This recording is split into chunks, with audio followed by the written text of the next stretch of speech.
e que tem forte posicionamento com o Foro de Madrid, que foi uma contraposição criada ao Foro de São Paulo, com articulações com gente de direita em outros países, né? E contando a história do Foro de São Paulo. E saudar todos os companheiros que comparecem a esse encontro. Que vocês estejam compreendendo já que o encontro foi convocado de forma muito rápida. É o encontro de partidos de esquerda da América Latina e acontece desde 1990. Entre os fundadores estão o PT do Brasil e as FARC, o grupo terrorista colombiano. E fazemos uma reunião com toda a esquerda latino-americana, que muitas na época lutavam em partidos muito pequenos tentando fazer a revolução. Imagine por um momento que existe uma organização tão poderosa que conseguiu influenciar eleições presidenciais em praticamente toda a América Latina, mas que durante décadas foi tratada como mera teoria da conspiração. Uma aliança que começou sendo negada pela própria mídia tradicional, ridicularizada por jornalistas renomados, e hoje controla governos de países inteiros. O que você está prestes a descobrir vai revelar como uma simples reunião em São Paulo, em 1990, se transformou na mais influente organização política do continente americano. E o mais impressionante? Tudo isso aconteceu bem debaixo dos nossos narizes. Para entender o poder real do Fórum de São Paulo, precisamos voltar a 1971, quando Eduardo Galeano publicou As Veias Abertas da América Latina. Este livro se tornou a verdadeira Bíblia da esquerda latino-americana, plantando as sementes de um sentimento anti-americano e anti-imperialista que se espalharia como fogo por todo o continente. Mas as raízes dessa ideologia são ainda mais profundas, remontando a 1848, ano em que Karl Marx e Friedrich Engels escreveram o Manifesto Comunista, estabelecendo as bases para uma transformação revolucionária global. Foi nesse contexto ideológico que, em junho de 1990, líderes de esquerda se reuniram em São Paulo para o que chamaram de Encontro de Partidos e Organizações de Esquerda da América Latina e Caribe. A reunião, idealizada por Luiz Inácio Lula da Silva, tinha objetivos ambiciosos: promover uma aliança para dar autonomia aos povos da região, discutir ações na ordem internacional e, principalmente, definir estratégias para o que eles chamavam de problemas estratégicos para o socialismo na América Latina e Caribe. O que nasceu dessa reunião foi apresentado como um simples pacto de cooperação entre seus membros. Mas a realidade era muito mais complexa. Tratava-se de um plano para a integração completa do continente em um bloco socialista, carinhosamente apelidado pelos próprios participantes de Pátria Grande. Durante anos, qualquer menção a uma possível aliança entre líderes como Hugo Chávez, Fidel Castro e Lula era tratada como piada de mau gosto. Em 2002, o renomado jornalista Boris Kazoy chegou a zombar publicamente dessas teorias conspiratórias. O filósofo Olavo de Carvalho foi um dos primeiros a nomear essa aliança como Fórum de São Paulo, mas suas denúncias soavam como delírio conspiracionista para a maioria dos observadores políticos. A mudança começou a acontecer quando a revista Veja, através do colunista Reinaldo Azevedo, decidiu investigar mais profundamente essas alegações. Era como se uma cortina tivesse sido levantada, revelando conversas que deveriam permanecer em sigilo. O Fórum de São Paulo nasceu da articulação direta entre Lula e o ditador cubano Fidel Castro. Já na segunda reunião, realizada em 1991, na Cidade do México, 78 partidos políticos estavam presentes, demonstrando o crescimento exponencial da organização. Fidel Castro, que liderou Cuba por 49 anos, em uma das ditaduras mais repressivas das Américas, estabeleceu o modelo que seria seguido pelos demais. Sua administração foi marcada por censura brutal, presídios de trabalhos forçados para homossexuais e cristãos, e fuzilamentos sumários que fizeram de Cuba a ditadura mais assassina das Américas. Na Venezuela, o Partido Socialista Unido, presidido por Nicolás Maduro, tornou-se um dos membros mais influentes do Fórum.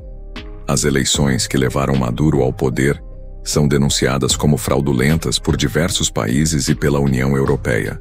Em 2017, a Suprema Corte venezuelana, alinhada com Maduro, retirou os poderes da Assembleia Nacional, e uma Assembleia Constituinte eleita em votação claramente manipulada assumiu as funções legislativas. A ONU acusa o governo venezuelano de crimes contra a humanidade, incluindo execuções extrajudiciais e tortura sistemática.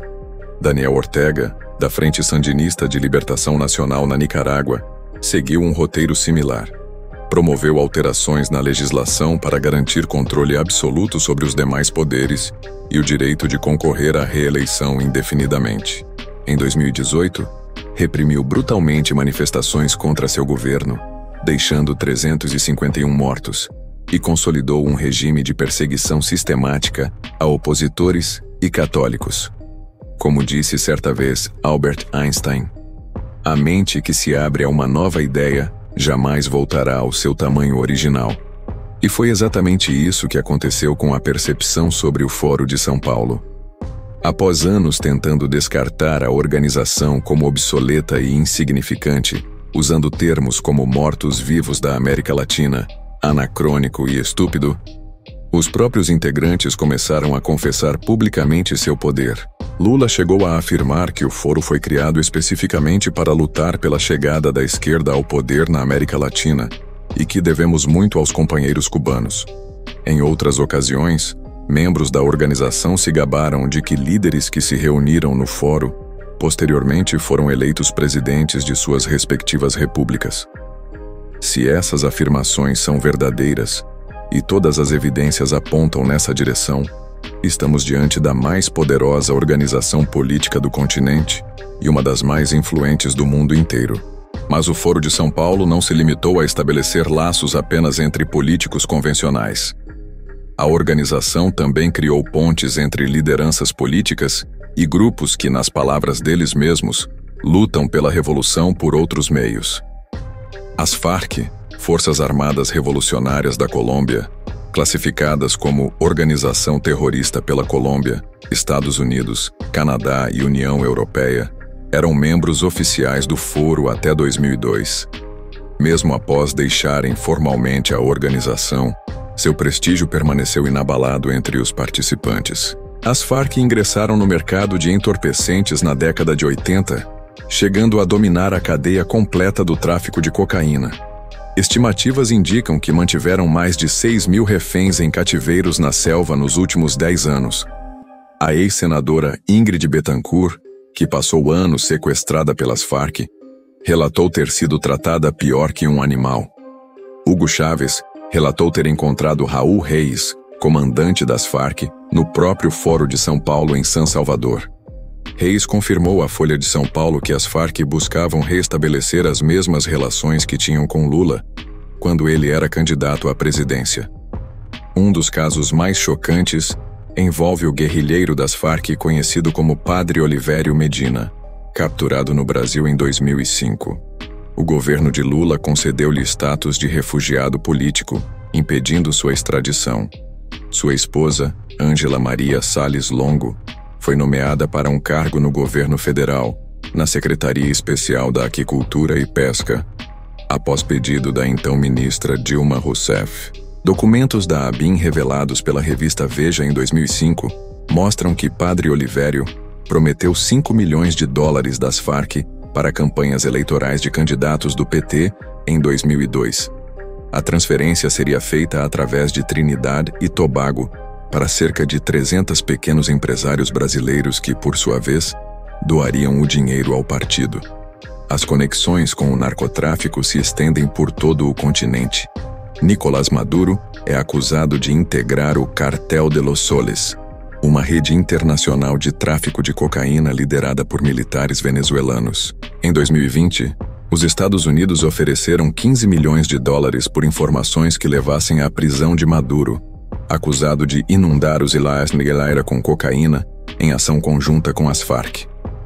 Na Bolívia, o país foi presidido de 2006 a 2019 por Evo Morales, líder sindical de plantadores de coca, em meio a escândalos constantes envolvendo dirigentes do movimento ao socialismo com o narcotráfico. Vazamentos do Wikileaks em 2010 revelaram que o governo de Daniel Ortega na Nicarágua é financiado pela Venezuela e pelo narcotráfico, tendo fortalecido vínculos com o Irã e demonstrado simpatia pelas Farc. Uma vez no poder, as políticas oriundas do Foro de São Paulo tratam os interesses nacionais como subordinados aos compromissos com os compatriotas da Pátria Grande. No Brasil, isso se traduziu em transferências bilionárias de recursos públicos para governos aliados. Durante os governos do PT, Venezuela e Cuba receberam 11 bilhões de dólares em empréstimos do BNDES, valor que daria para construir mais de 800 hospitais. A presidenta Dilma Rousseff participou da inauguração do Porto de Mariel, em Cuba, cujas obras foram realizadas por empresa brasileira com financiamento público brasileiro. Cuba se tornou devedora bilionária a partir de 2018, deixando o contribuinte brasileiro com a conta. O caso mais emblemático foi o programa Mais Médicos, lançado em 2013. Documentos revelam que o programa foi sugerido por Cuba, não pelo Brasil, e os dois governos negociaram em sigilo para driblar o Congresso e evitar reação da classe médica brasileira. Mais de 60% dos médicos eram cubanos, trabalhando sob um regime que garantia a retenção de cerca de 70% dos salários pelo governo cubano. Em 2015, a revista Época estimou que o Brasil desembolsou 2,8 bilhões de reais para os médicos cubanos, dos quais 1,9 bilhão ficou com o governo de Cuba. Áudios de reuniões revelaram coordenadores preocupados em esconder do público que o objetivo real era a transferência de fundos para Cuba, sugerindo incluir países do Mercosul e Unasul para tirar o foco só Cuba. O que começou como uma simples reunião em São Paulo se transformou na rede política mais influente da América Latina. Como já dizia um antigo provérbio, existem 3 coisas que não podem ser escondidas por muito tempo: o sol, a lua e a verdade. E a verdade sobre o Foro de São Paulo finalmente está vindo à tona, revelando como uma aliança política conseguiu remodelar o mapa geopolítico de um continente inteiro. E se você gostou desse conteúdo, já está na hora de começar a nos seguir aqui no canal Sabia Dessa? É só clicar no botão abaixo para se inscrever e ficar por dentro de tudo que acontece de curioso ao redor do mundo. Agora fique com esse próximo vídeo que está aqui na tela. Nos vemos lá.